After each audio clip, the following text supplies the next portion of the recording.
আপনার প্রত্যেকটা আমল, আপনার প্রত্যেকটা ইবাদত হবে কার তরিকায়? রাসূল সাল্লাল্লাহু আলাইহি ওয়াসাল্লাম যেভাবে দেখিয়ে দিয়েছেন সেভাবে। আপনি সালাত আদায় করবেন কার তরিকায়? নাকি কোনো মাযহাবের তরিকায়? আল্লাহ রাসূল যেভাবে বলেছেন সেভাবে আমরা সালাত আদায় করি বলেই আমাদের নাম আহলুল হাদিস। আপনি জিকির করবেন কার তরিকায়? নাকি চরমনায় যেভাবে শিখিয়ে দিয়েছে ওইভাবে হু হু করে করে? আল্লাহ বলছেন উযকুরুল্লাহ কামা হাদাকুম, তোমরা আল্লাহকে সেভাবে স্মরণ করো যেইভাবে তিনি তোমাদেরকে স্মরণ করতে বলেছেন।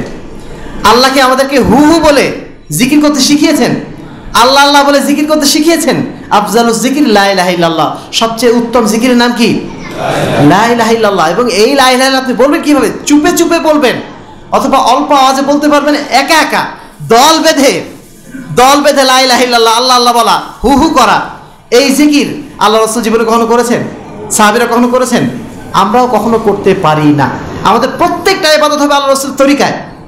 ঠিক এমনই ভাবে আজকের দিনে আমাদের একটা বড় বিপদ আসছে, সামনে একটা আসবে বড় বিপদ, সেটা হচ্ছে ইকামতের দিন, যেটা আমরা এতক্ষণ আলোচনা করলাম। ইকামতের দিন, কিভাবে দিন কায়েম করব আমরা। এই দিন কায়েমের নাম করে আমাদের একদল ভাই মনে করবেন এই গণতান্ত্রিক নির্বাচনের মাধ্যম দিয়ে ক্ষমতায় যাওয়ার নামই হচ্ছে ইকামতের দিন। ক্ষমতায় যাওয়ার জন্য যদি চেষ্টা আমরা না করি তাহলে আমরা ইকামতের দিনের কাজ করছি না, এরকম কথা আমরা শুনি না?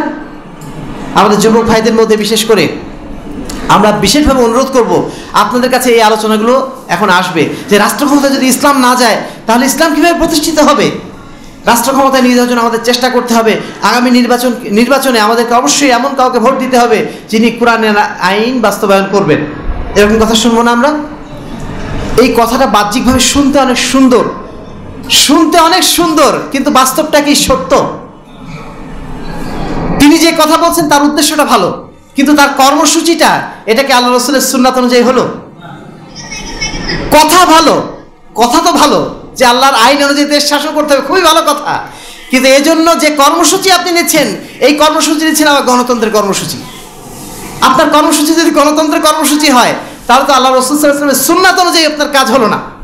আল্লাহ রাসূল সাল্লাল্লাহু আলাইহি ওয়াসাল্লামের সুন্নাত বাদ দিয়ে আপনি যে নীতি প্রতিষ্ঠা করতে যান আপনি নিঃসন্দেহে ব্যর্থ হয়ে যাবেন, এতে কোনো সন্দেহের অবকাশ নেই। প্রত্যেক জায়গায় আপনাকে সুন্নাত মানতে হবে। সালাতের সময় যেমন আপনি সুন্নাত মেনেছেন, ঠিক তেমনই রাজনীতি করার সময় আপনাকে সুন্নাত মেনেই রাজনীতি করতে হবে। এবং সেই রাজনীতি অবশ্যই আল্লাহ রাসূলের দেখিয়ে দেওয়া রাজনীতি। এই রাজনীতি পশ্চিমাদের দেখিয়ে দেওয়া রাজনীতি নয়।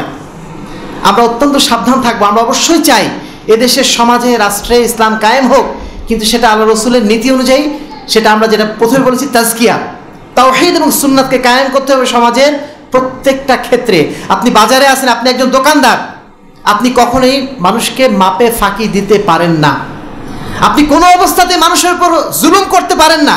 আপনার এখানে যদি এখন কুষ্টিয়ায় দুদিন পরে বন্যা হয়, আপনার যে মালামাল আপনার কাছে ছিল, আপনি 20 টাকায় গুড় কিনেছেন, ওই গুড় আপনি এখন বিক্রি করছেন 200 টাকায়। এই কাজ আপনাদের মধ্যে যারা করবেন, আমাদের মধ্যে যারা করবেন, ওয়াইলুল লিল মুতাফফিফিন, এই আয়াতের মধ্যে আপনারা পড়ে যাবেন। ধ্বংস ওই ব্যক্তিদের জন্য যারা ওজনে ফাঁকি দেয়, কম বেশি করে দেয়। আপনি যখন দাম এভাবে বাড়িয়ে দিচ্ছেন, আপনি কিনেছেন 20 টাকায়, আপনি 200 টাকাতে বিক্রি করছেন বেশি মুনাফা করার জন্য।